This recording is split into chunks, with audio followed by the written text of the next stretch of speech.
issue. Adan sa tikid daw yung iti DPWH na ang kailangan maituloy iti bidding dagiti kontrata. Tama adal pa di jay cost of materials nga kasla dan sa ti nga sobrang sa tingato na di jay cost of materials. Ang kiti ang sobrat nga to na, sobrat kinababa na. Actually, it's not because it's already been an approved resolution of the Northern Alliance. Talking only for Baguio ng kunan digay dadto mga probinsya, ilaman yung mutda kami, problema mo laang mut. Diya ko, look, I have presented the factual facts.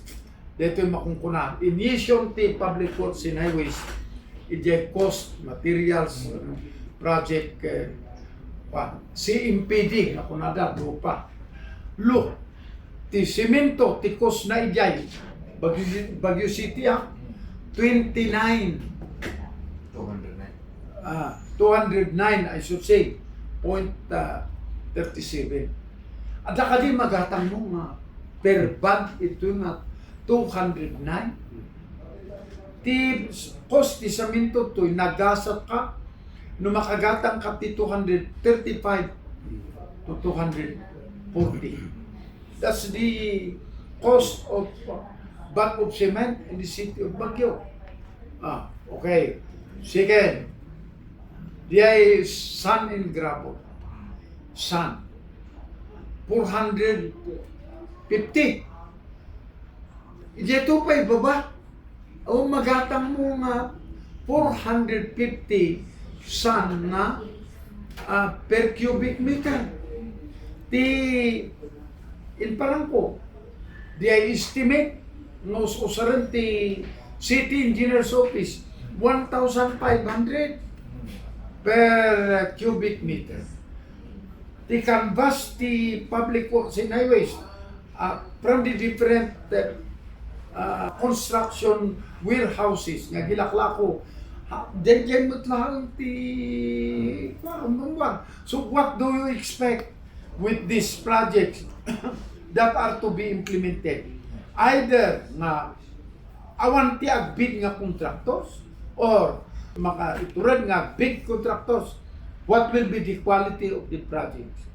So ako na, bloated estimate is, of course, we are totally against it. But underestimate has even the same effect with a bloated estimate. So nga, for the deferment of the biddings of the different infrastructure projects for public works and highways to fix their CMPD or DOPA.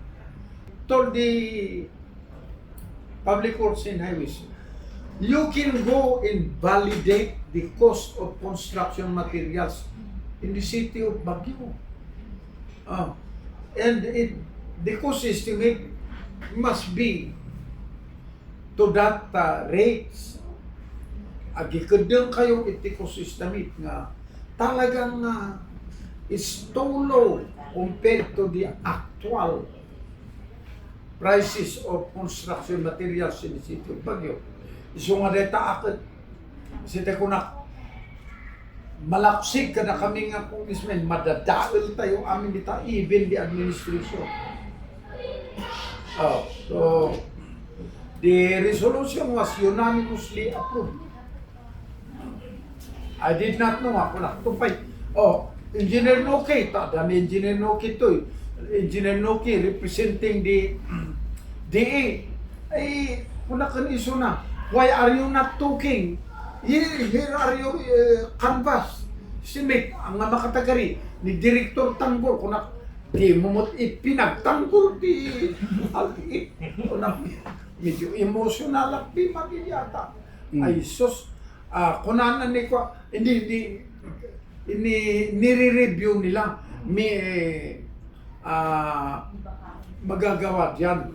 But in the meantime, they are already issuing the invitation to bid pursuant to that CMPD issued by the Secretary of Public Works in Highways, said it's so easy, not difficult for them if you do not believe the canvas of the public works in highways, the rates being utilized by the city government in bidding the projects, they can send their team. So ako nakpay, provide the construction materials that we can buy at the prices you have fixed. So that solves the problem. You provide. Because in the city of Baguio, as I said, this prices is too low than the factual cost of construction materials. It will be given up to what? I think up to Monday. Fortunately, niya po Secretary Vince Dizon was not available. So, what happened was, he was represented by Undersecretary Arthur Bisnar. But according to him, he is not involved in the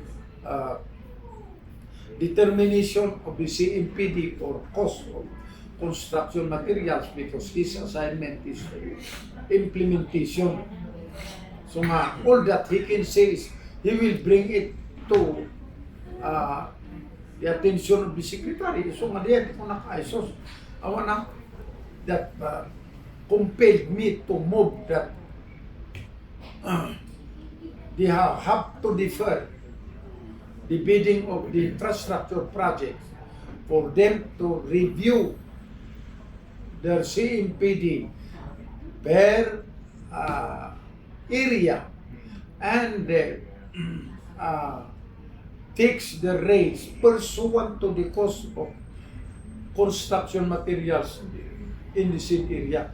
It's not that difficult, as simple as that. I do not know that. Well, a lot told me that, hey, napintas de na may amidya ko na lang. Simple mo.